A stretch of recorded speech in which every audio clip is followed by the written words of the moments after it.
How could you bring this shame on our family, Emma? My dad thundered, his voice filling every corner of the kitchen. He stood at the head of the table, his face lined with disappointment and fury. Eliza leaned casually against the counter, arms folded, her lips pressed into a thin line as she watched the scene unfold. I sat there, stunned, my heart racing, the weight of their judgment suffocating me. My name is Emma Morgan. I'm 26 years old, and tonight my world is unraveling. My father, the only parent I have left, looked at me as though I was a stranger. Eliza, my twin sister, the one who always managed to come out on top, didn't even try to defend me. And now, accused of something I didn't do, I realized I was completely alone. It all started when court orders arrived at my father's house, each one more alarming than the last. They claimed I had defaulted on multiple loans, accounts I had no memory of opening. In the past weeks, I had received some weird calls talking about loans that I was supposed to repay. I dismissed them as scam calls, but the accusations were official, and the weight of the legal threats hung over me like a storm cloud. That's when everything truly fell apart. I didn't do it, Dad, I said, my voice shaking but firm. I don't know how this happened, but it wasn't me. Eliza shifted, her eyes glinting as she finally spoke. Come on, Emma. Are you seriously denying it? Everyone knows your name is on the documents, she said, her voice laced with pity. Why don't you just tell the truth and stop dragging this out? My dad's expression hardened as he looked at me. So what? Are you saying this is all a coincidence? The loans, the complaints, the accusations from people in those places? Why would they target you for no reason? I swallowed hard, trying to keep my voice steady. Because someone framed me, Dad. Someone used my name. I don't know how, but I swear to you I didn't do any of this. My eyes darted to Eliza, who raised her hands in mock surrender. Framed? Really? Eliza said, her tone dripping with disbelief. Who would go through all that trouble, Emma? And why you of all people? This sounds more like an excuse than anything else. Dad shook his head, pacing the room. Emma, I've always tried to be patient with you, but this is too much. You're not a child anymore. You need to take responsibility for your actions. Until you can, you're not welcome here. The words hit me like a slap, and I felt the ground beneath me shift. Dad, you're kicking me out? I whispered. I stood there frozen as my father's words sank in. Eliza sighed dramatically and shook her head. I hate to see this happen, but maybe some time away will help you reflect, Emma, she said, her voice honeyed with false concern. I looked at her, my throat tightening with anger and disbelief. You're loving this, aren't you? I said, my voice low. You've been the perfect one your whole life, and now you're watching me take the blame for something I didn't do. Eliza isn't the problem here, Emma, Dad snapped. You are. Don't make this harder than it has to be. Pack your things and leave tonight. The finality in his tone left no room for argument. My chest ached as I turned away, blinking back tears, knowing that no matter what I said, no one would believe me. I packed my bags in silence, each item a painful reminder of the life I was leaving behind. The walls of my childhood room felt foreign now, as if they belonged to someone else, a version of me that no longer existed. Eliza leaned casually against the doorway, watching me with an unreadable expression. I wish it didn't have to be this way, she said softly, her tone laced with sympathy that didn't quite feel real. I kept my back to her, shoving clothes into my duffel bag. Yeah, me too, I muttered, my voice heavy with defeat. It's just... Everything looks so bad right now, Emma. Maybe some time away will help you figure out how this happened, she added. I froze for a moment, gripping the edge of the dresser. I didn't do this, I said quietly. I don't know how or why it's happening, but I didn't do it. Eliza sighed, stepping back into the hall. I hope you figure it out for your sake. Really, I do. Her words echoed in my mind as I zipped up my bag and walked out of the room, unable to shake the feeling that something wasn't adding up. But for now, all I could do was leave. The night air was cold and sharp as I stepped outside, my duffel slung over one shoulder. The house behind me, once a place of warmth and memories, now loomed like a shadow, filled with accusations and betrayal. I paused at the edge of the driveway, glancing back at the window where the light still glowed faintly. Dad hadn't even come out to see me leave. He'd made his decision and didn't care to look back. Eliza's voice echoed in my head. I hope you figure it out for your sake. Her words felt hollow, yet they clung to me like a thorn. How had things gotten so twisted? Why was everything pointing to me when I hadn't done anything wrong? As I walked down the street clutching the strap of my bag, I told myself one thing. I might not have answers now, but I wouldn't stop until I found them. Something didn't add up, and I was going to figure it out, even if no one believed me. The bus station was nearly empty when I arrived, the flickering fluorescent lights casting long shadows across the tiled floor. I bought a one-way ticket to the nearest city, my fingers trembling as I handed over the cash. The clerk barely looked at me, sliding the ticket across the counter without a word. I found a seat in the corner, away from the few scattered passengers. The reality of it all began to sink in as I stared at the crumpled ticket in my hand. I was alone now. No home, no family to fall back on. My mind raced with questions I couldn't answer. How could everything fall apart so quickly? Who would go to such lengths to frame me? And why?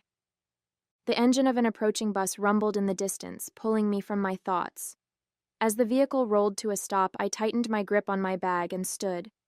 This wasn't the life I'd envisioned, but it was the one I had to face now, one step at a time. The first few days after leaving home were a blur of cheap motel rooms, instant noodles, and restless nights. I was barely holding it together, my mind spinning with everything I'd lost. But staying in bed and wallowing wasn't going to solve anything. I needed to survive, and that meant finding a job, any job. I landed a position at a small clothing store downtown. It wasn't glamorous, but it was something to keep me busy and bring in a paycheck. My coworker, Mia, was a few years older than me, with bright red hair and a no-nonsense attitude. She didn't pry, but she had a way of getting me to talk without realizing it. One slow afternoon, as we folded shirts near the register, I found myself opening up about what had happened. It's been a nightmare, I admitted, stacking a pile of sweaters. I don't even know how my name got dragged into it. I've never done anything like that in my life. Mia paused, leaning against the counter. That's rough, she said, frowning. You said it was loans and fraud, right? Did you ever think, I don't know, maybe someone pretending to be you could have done it? I stopped mid-fold, her words hitting me like a jolt. Pretending to be me? I repeated, the idea foreign but oddly plausible. I mean, I guess it's possible, but who would go to that kind of trouble? She shrugged, tilting her head. I don't know. Is there anyone who looks enough like you to pull it off? Her question hung in the air, heavy with implication. For a moment, I couldn't answer. My mind flickered to the one person who fit that description perfectly. Eliza. But no. Why would she do something like that? Still, the seed of doubt had been planted, and I couldn't shake it. I hesitated, my hands frozen mid-fold. There's my twin sister, I said slowly, the words tasting strange as they left my mouth. We're identical, Eliza. But she would never do something like that. Everyone loves her. Mia raised an eyebrow, leaning her elbows on the counter. A twin? Identical? Emma, come on. If someone's pulling this off, they'd need to look exactly like you. And you're telling me your twin is completely innocent? I shook my head, the idea twisting my stomach. She's always been the perfect one. My dad trusts her completely. Everyone does. There's no way she'd risk all that for something like this. Besides, why would she frame me? Mia gave a short laugh, the kind that wasn't meant to be funny. I don't know, jealousy? Spite? You'd be surprised what people are capable of when they think they won't get caught. I mean, who better to impersonate you than someone who looks just like you? Her words made me uneasy. but they also planted a nagging doubt in my mind. I didn't want to believe it. Couldn't believe it. But the pieces started clicking together in a way I couldn't ignore. What if the person I'd trusted the most had been behind everything all along? That night, I lay awake in my tiny apartment, staring at the cracks on the ceiling. Mia's words echoed in my mind, refusing to let me rest.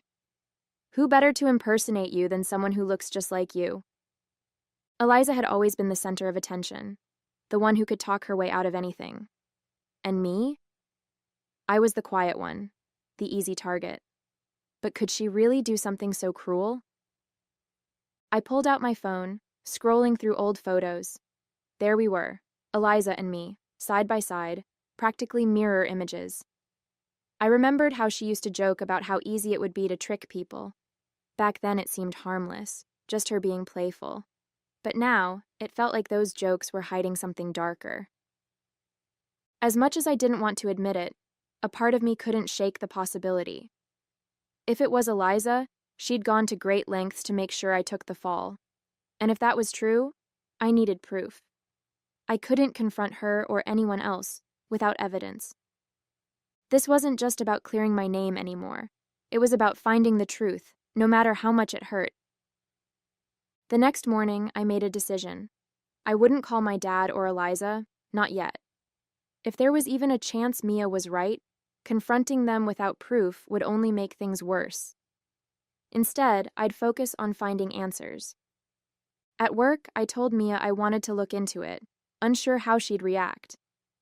To my surprise, she grinned and clapped her hands together. Finally, I was wondering if you'd decide to fight back. Let me help, she said, her enthusiasm catching me off guard. You don't have to get involved, I said, nervously twisting a hanger in my hand. Don't be ridiculous, I live for this kind of stuff, Mia replied with a wink. Besides, 2 heads are better than 1, right? Let's start with the basics. Where did these fraud claims come from? Do you have any paperwork or details? I nodded, pulling a folder from my bag. I'd managed to keep copies of the notices that had been sent to my dad's house. Mia scanned through them, her eyes narrowing as she flipped the pages. Most of these are linked to loans and accounts, she said, tapping the papers with her finger. We should check where these were opened. Maybe there's a trail we can follow. For the first time in weeks, I felt a glimmer of hope. Mia's determination gave me strength, and together, we began piecing together the puzzle. If Eliza or anyone else was behind this, we'd find out. One way or another.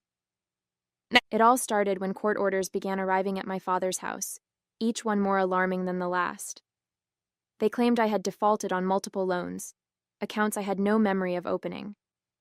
The accusations were official, and the weight of the legal threats hung over me like a storm cloud. Over the next few days, Mia and I worked tirelessly. During our lunch breaks and after shifts, we sat at her tiny kitchen table, combing through the paperwork and trying to track the accounts. She had a knack for details, noticing things I'd overlooked, like slight variations in handwriting and the locations where the accounts were opened. Look at this, she said one afternoon, sliding a document toward me. The signature here doesn't match yours exactly. It's close, but not identical. And all of these accounts? They were opened in the next city over. I stared at the paper, my heart pounding. Eliza was in that city a couple of years ago. She said it was for a volunteer project.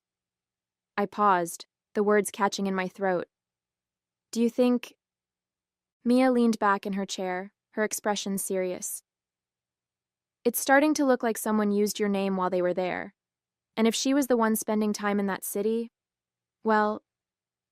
She let the sentence hang, the implication heavy. I swallowed hard. I don't want to jump to conclusions, but it's starting to feel like all the roads lead to her. Mia nodded. We'll need more. If she really did this, there'll be a bigger trail. Let's check for any transactions or other records linked to these accounts. Her confidence gave me the push I needed. I wasn't ready to accuse Eliza outright, but the pieces were falling into place. I could feel it. We were getting closer to the truth. The first place on the list was a small credit union on the edge of town. Mia and I stepped inside, the faint smell of paper and stale coffee lingering in the air. A young woman behind the counter glanced up and smiled. "Welcome back," she chirped. I froze. "Excuse me?" The woman's smile faltered slightly, but she recovered quickly. "Oh, sorry. I thought you'd been in here before. You look so familiar." Mia shot me a quick look but said nothing. I forced a smile and approached the counter. "Actually, I'm here about a loan that was opened in my name. I need to understand the details." The woman nodded, typing something into her computer. As her eyes scanned the screen, she frowned slightly. "Yes, I see the account. It was opened 2 years ago. You provided the documents in person, so we'll just need to verify a few details."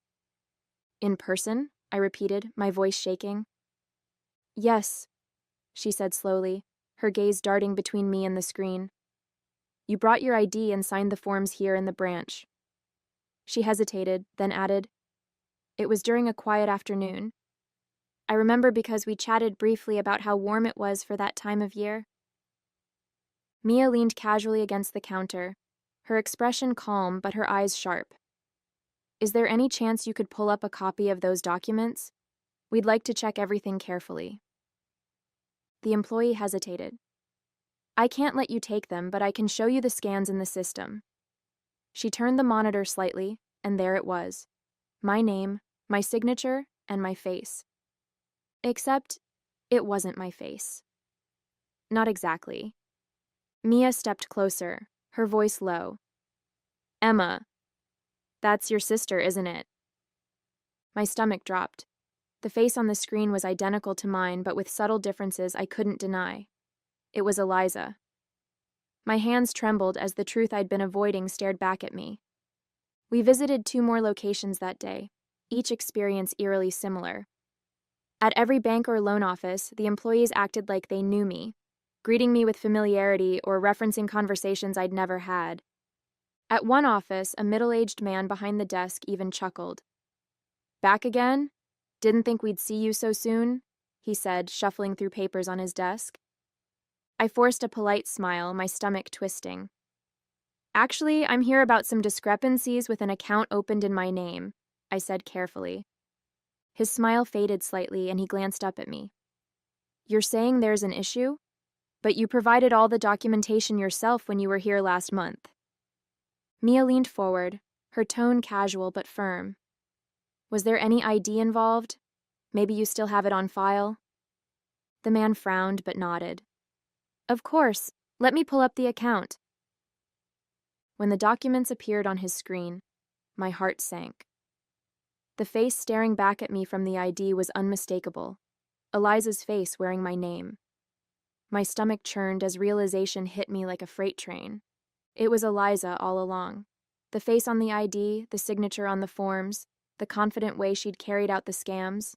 It was her. My twin sister, my own flesh and blood, had used our identical looks to steal my name, my identity, and leave me to bear the fallout. I stared at the screen in disbelief, my chest tightening with a mix of betrayal and rage. Mia placed a steadying hand on my shoulder, her expression a mix of sympathy and quiet fury. "She's been setting you up from the start," Mia said softly, her words cutting through the silence like a blade. I wanted to scream, to cry, to storm out of the room and demand answers from Eliza. But all I could do was sit there, frozen, as the full weight of what she'd done crashed down on me. My own sister had framed me, and my father had believed her without question. As we left the office, my mind raced, piecing together everything I had ignored or brushed off over the past year. Eliza's sudden obsession with high-end fashion, the designer handbags, the tailored coats, the expensive jewelry she'd flaunted at family dinners. I'd asked her once how she could afford it all, and she'd laughed it off, saying, "Oh, just a little treat for myself. You know I've been saving up." At the time, I believed her. Why wouldn't I? She was always the one who had everything figured out. But now, those memories took on a sinister edge, the way she'd avoided specifics, the extravagant purchases that didn't match her modest job, the smug look she'd get whenever I questioned her success. It all made sense. She hadn't been saving up. She'd been using my name to fund her lavish lifestyle, leaving me to face the consequences. The next day, I met with a lawyer named David Cole, a calm, middle-aged man with a sharp gaze that seemed to see through every word. His office was modest but orderly, with files stacked neatly on his desk and a faint scent of coffee lingering in the air. "I've been notified that I defaulted on multiple loans," I explained, my voice steady despite the nerves bubbling under the surface. "I didn't mean for this to happen, but I need to understand the legal implications if I don't pay, or if I do." David leaned back in his chair, clasping his hands. "If you pay off the defaulted loans, it won't erase the records of the defaults, but it can prevent further legal action, like lawsuits or wage garnishments. However, your credit history will still show the defaults unless the lenders agree to remove them, which isn't guaranteed." I nodded, digesting the information. "And if I don't pay?" "That's a different matter," he said. "The lenders could escalate to lawsuits to recover the funds. If they win, they could seek judgments against you, which might include seizing assets or garnishing wages. It could also hurt your ability to secure credit or loans in the future." His explanation was clear, but it left a sinking feeling in my stomach. Would paying them off at least help clear my name, even if the defaults stay on record? David tilted his head, considering. "It could show good faith, that you're taking responsibility and trying to resolve the issue. But clearing your name entirely would require addressing how the loans came about in the first place. If there's any question of identity theft or fraud, that would need to be investigated." I nodded, my heart pounding. I wasn't ready to bring up Eliza or the possibility of fraud, not yet. For now, I just needed to focus on what could be done, and how much worse things could get if I didn't act. I hesitated for a moment before speaking. What if, hypothetically, someone had stolen my identity and used it to open those loans? Would that change anything? David leaned forward, his sharp gaze narrowing slightly. "If your identity was stolen, that's a serious matter. You wouldn't be legally responsible for the loans, but you'd need to provide evidence to prove you weren't the one who opened them. That typically involves filing a police report, notifying the lenders, and disputing the accounts with the credit bureaus." "And what happens if I can't prove it wasn't me?" I asked, my voice barely above a whisper.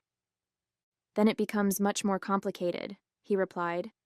"The burden of proof is on you to show you didn't open the accounts. Without that, lenders will continue to treat you as the responsible party. But if you can gather any evidence, like being in a different location at the time or showing discrepancies in the application documents, it can make a big difference."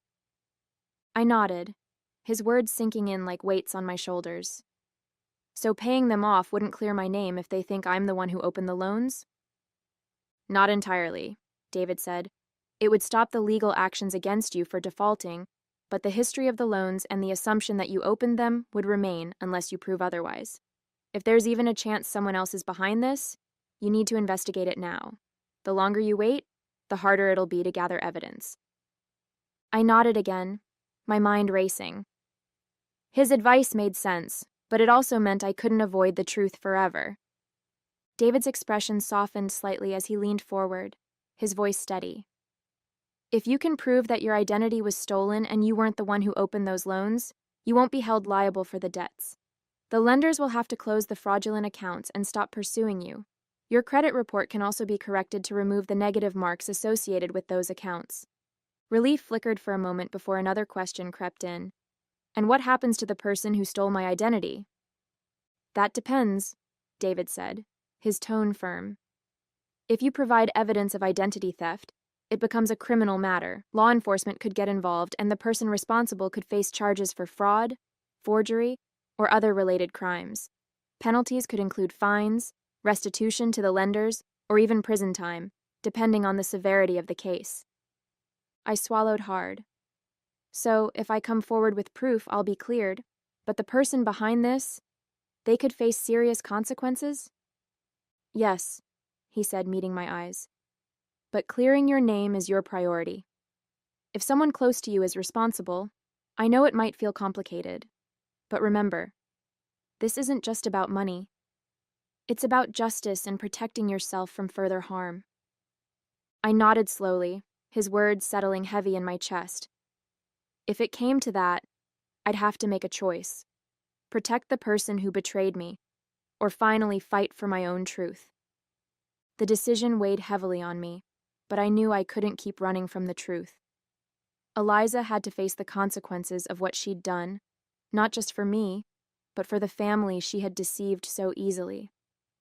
I couldn't let her actions ruin my life, but at the same time, the thought of sending her to jail made my stomach churn. That's when the plan formed in my mind. I would confront her, but on my terms. My family used to have a big gathering every year. At the family reunion, with everyone present, I'd lay out the proof of what she did. I wanted her to feel the weight of her betrayal, to see the disappointment in our father's eyes, and to be held accountable for what she'd done to me. But I wouldn't turn her into the authorities, not if she agreed to make it right. Eliza would have to settle the loans she'd taken out in my name. She would fix this mess and take responsibility quietly, without dragging me through further humiliation or legal battles. It was a compromise, one that spared her the worst consequences while giving me the justice I deserved. The family reunion was only a week away. That gave me just enough time to gather everything I needed, every document, every piece of evidence, every fact that would leave no room for her to deny what she'd done. This time, Eliza wouldn't talk her way out of it. She would face the truth, and so would everyone else. The days leading up to the reunion felt like a blur.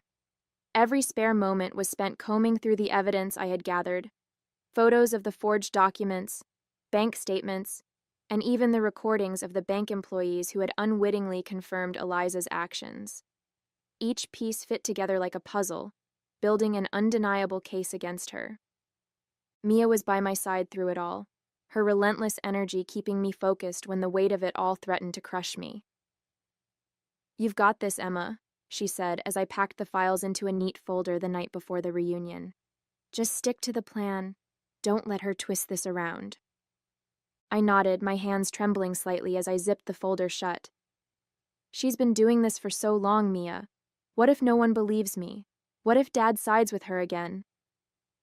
Mia placed a reassuring hand on my shoulder. "This time, you're not just speaking your truth, you're showing it. They can't argue with facts, Emma. You've done everything you can. Now it's time to let the truth do the rest." Her words stayed with me as I went to bed that night, my nerves tangled with anticipation. Tomorrow, everything would change, one way or another. The moment I stepped through the door, a wave of cold stares hit me like a slap to the face. Conversations halted mid-sentence, heads turned, and I felt the weight of 50 pairs of judgmental eyes boring into me.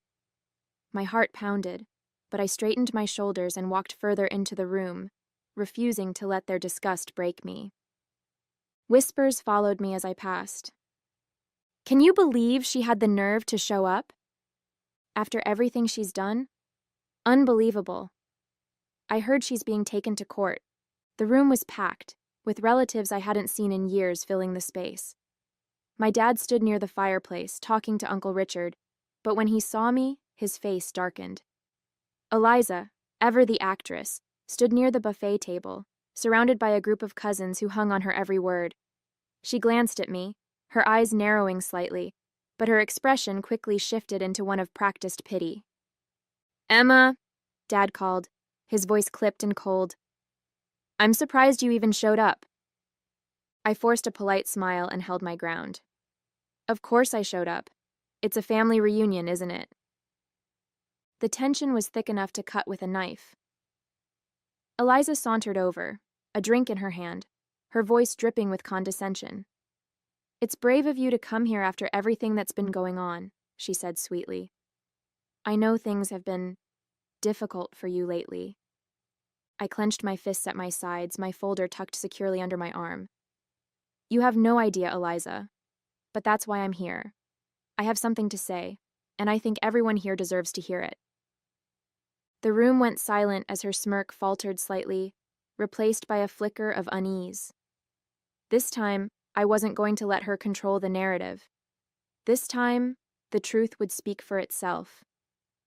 I stepped forward, my heart pounding so loudly I could barely hear myself think. The room fell into an uneasy hush, all eyes glued to me. I could see the disbelief, the anger, the pity in their faces. But I focused on Eliza. Her smug confidence was still there, but I noticed the faintest flicker of tension in her eyes. She knew something was coming. I began, my voice steady despite the adrenaline coursing through me. I know many of you have heard things about me recently, things that make me look like a liar and a thief.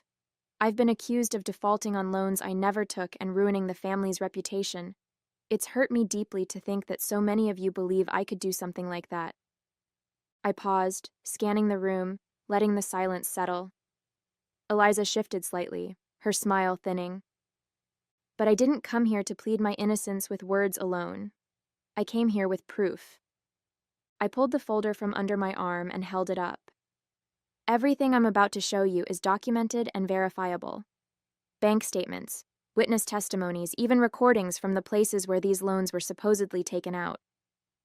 Murmurs rippled through the crowd, and I opened the folder, holding up the first document, a scan of the loan application with Eliza's forged signature and photo. This is the application for one of the loans. The signature isn't mine. The photo ID, though it uses my name, isn't me. It's her. I pointed directly at Eliza.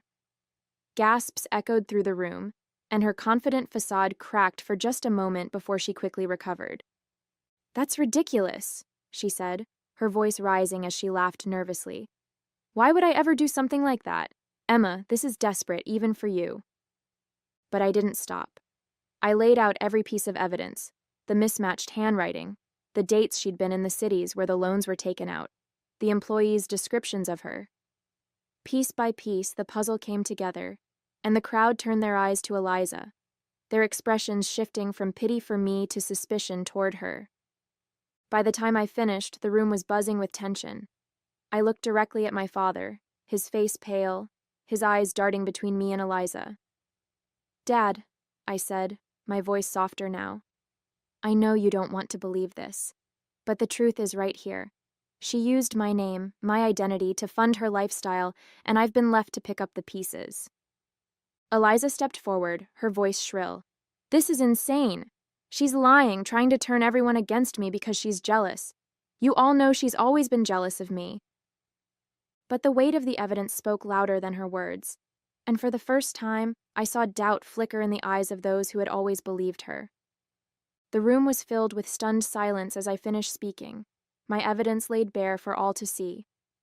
Faces that once held disgust and judgment now showed shock and disbelief, their gazes shifting from me to Eliza with growing unease. Whispers spread like wildfire, and I could see the shift, slow at first, but undeniable. They believed me. For the first time, the weight of their judgment lifted, replaced by the crushing realization of what Eliza had done. Eliza's face twisted with anger as the whispers grew louder, the weight of the evidence pressing down on her. "This is ridiculous," she snapped, her voice sharp and trembling. "I don't have to stand here and listen to these lies." She shoved past the crowd, her heels clicking furiously against the floor as she stormed toward the door. "You're all pathetic for believing her," she shouted over her shoulder before disappearing into the night, leaving the room in stunned silence. As soon as the door slammed shut behind Eliza, the room erupted into a mix of murmurs and hesitant apologies. A few relatives approached me, their voices soft, laden with guilt. "I'm so sorry, Emma," one cousin said, her eyes welling with tears. "We had no idea." But I couldn't stay to listen. My heart raced as I turned and followed Eliza, pushing past the crowd. I needed to confront her, alone. "Emma, wait!" my dad's voice called after me. I hesitated for a moment, then kept going. I heard his footsteps behind me as I stepped into the cool night air, scanning the parking lot for Eliza. There she was, fumbling with her car keys, her hands shaking as she tried to unlock the door. "Eliza!" I shouted, my voice echoing in the quiet lot. She froze, then turned to face me, her expression a mix of fury and panic. My dad caught up, his breath ragged, and looked between the two of us. confusion and anger etched on his face. "What the hell is going on here?" he demanded, his voice breaking the tense silence. I stepped forward, my eyes locked on Eliza. "You're not running away from this. We need to talk. Right now." Eliza's eyes darted between me and our dad, her panic barely concealed beneath her defiant glare. She crossed her arms, leaning against the car as if she could shield herself from what was coming. "Admit it, Eliza," I said, my voice steady but firm. "Tell Dad the truth about what you did, or I'll have no choice but to take this to the authorities." Her jaw tightened, and for a moment I thought she might lash out. But the weight of the situation was pressing down on her, and she knew it. "Eliza," Dad said, his voice shaking, filled with anger and desperation, "is what Emma's saying true? Did you really do this?" Eliza scoffed, rolling her eyes. "Fine," she snapped, throwing up her hands. "Yes, I did it, okay? I used her name for the loans. I didn't think it would get this far. I figured it'd all blow over and no one would even notice." Dad staggered back a step, his face pale. "How could you, to your own sister? To this family?" "I didn't think she'd be such a martyr about it," Eliza shot back, her voice cracking.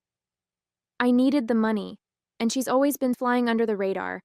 I thought she'd just take the heat and move on." I shook my head, my heart pounding.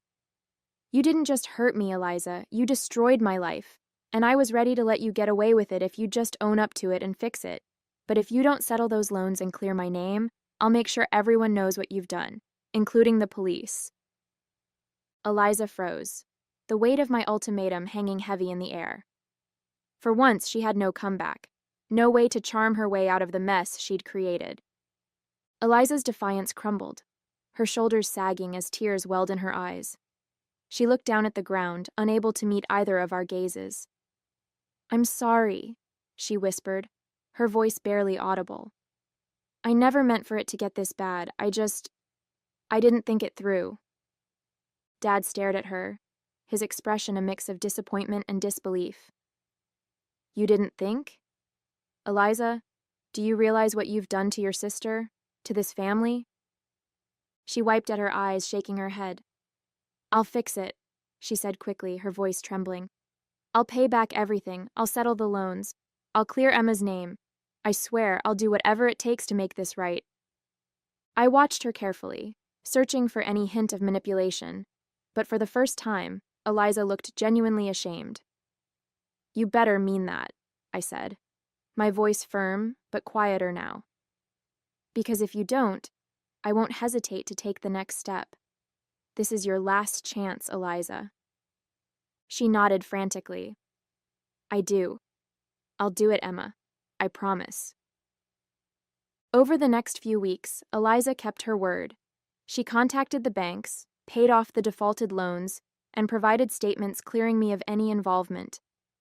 It wasn't an easy process, and it didn't erase the damage overnight, but step by step, my name was restored. While I couldn't forget what she'd done, I felt a sense of closure. In the end, justice was served, not through revenge, but through accountability. Eliza's actions left scars, but they also gave me the strength to stand up for myself and reclaim my life. My family began to see me for who I truly was, not the person they had unfairly judged. Though trust with Eliza would take time, I found peace in knowing I had finally stepped out of her shadow and into my own light.